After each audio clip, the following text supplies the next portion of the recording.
ইয়ামিন, জানো কালকে আমি স্বপ্নে দেখলাম আমি একটা বিড়াল খুঁজে পাইছি। কই বিড়াল? আরে ওটা তো স্বপ্নে দেখেছি।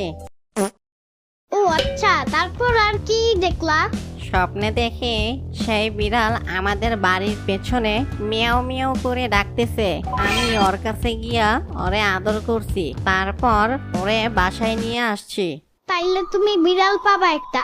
কিন্তু আমি তো ওরে বাসায় রাখতে পারবো না ইয়ামিন। কেন পারবা না? আমার আব্বু বিড়াল পছন্দ করে না। এর আগেও আমগো একটা বিড়াল ছিল, আব্বু ওইটারে বাইর কইরা দিছে। তোমার আব্বুরে বুঝাইয়া বলবা, তাইলে দেখবা এইবার রাখতে দিবে। আব্বু শুনবে না। আন্টিরে বলবা, আন্টি আঙ্কেলকে বুঝাইয়া বলবে। আম্মু নিজেও বিড়াল পছন্দ করে না। তোমাকে বাসায় কি সবাই এরকম? হুম। থাক, তুমি মন খারাপ করো না, চলো এখন বাসায় চলে যাই।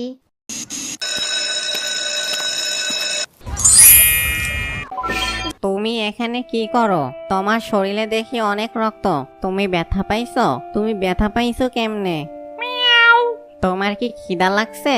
তোমার শরীরে তো অনেক ময়লা। চলো তোমারে বাসায় লইয়া যাই। শোনো, তুমি একদম শব্দ করবা না।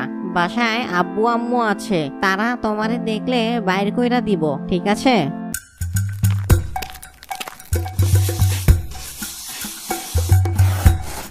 তোমার শরীরে অনেক ব্যথা আছে, তাই তোমারে পট্টি বাইন্ধা দিলাম।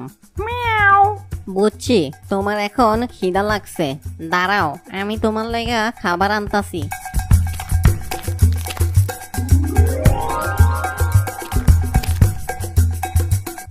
এবার তুমি পেট ভরে খাও, কিন্তু এই ঘর থেকে কোথাও যাবা না, মনে থাকবে এই কথা? তুমি তাড়াতাড়ি খেয়ে নাও। আর শুনো, আমি না আসা পর্যন্ত তুমি এই খাটের নিচে থাকবা। তুমি এইখান থেকে বের হবা না, আর কোনো হাগুও করবা না। গন্ধ পাইলে আব্বু আম্মু বুঝা ফেলবে তুমি এখানে আছো। আর হ্যাঁ, পাদও দিবা না। পাদের গন্ধেও আব্বু আম্মু বুঝা ফেলবে, বুঝছো? তাওফি, তুমি কি ভাত খাইছো বাবা? আম্মু, আমি তো এখনো ভাত খাই নাই। তাহলে এখানে একটা মাছ আসছিল, সেটা গেল কই? আমি কেমনে বলবো, আমি তো মাছ খাই নাই। তাওফির বাবা, তাইলে মাছটা তুমি খাইছো? আমি মাছ একটা খাইছি, আরেকটা ওইখানেই ছিল। তুমি নিজেই খাইয়া আমাদের বাপ ছেলের জিজ্ঞাসা করতেছো, তাই না? একদম ফালতু কথা কইবা না। আমি মাছ খাইলে তোমাদের কি আর জিগাইতাম? তাইলে বোধহয় কোনো বিড়াল এসে মাছ খাইছে। আব্বু কি বিড়ালটারে দেখা ফেলছে? তুমি এক কাজ করো, ঘরে যাতে কোনো বিড়াল না আসে তার জন্য সব জানলা বন্ধ করে রাখো। তুমি পাগল হইয়া গেছো। এই গরমে সব দরজা জানালা বন্ধ করে রাখি আর গরমে মরি?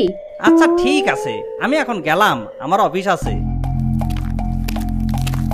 বিড়ালটারে ঘরে রাখা যাবে না, একটা কাজ করি, ওকে ইয়ামিনের বাসায় রেখে আসি।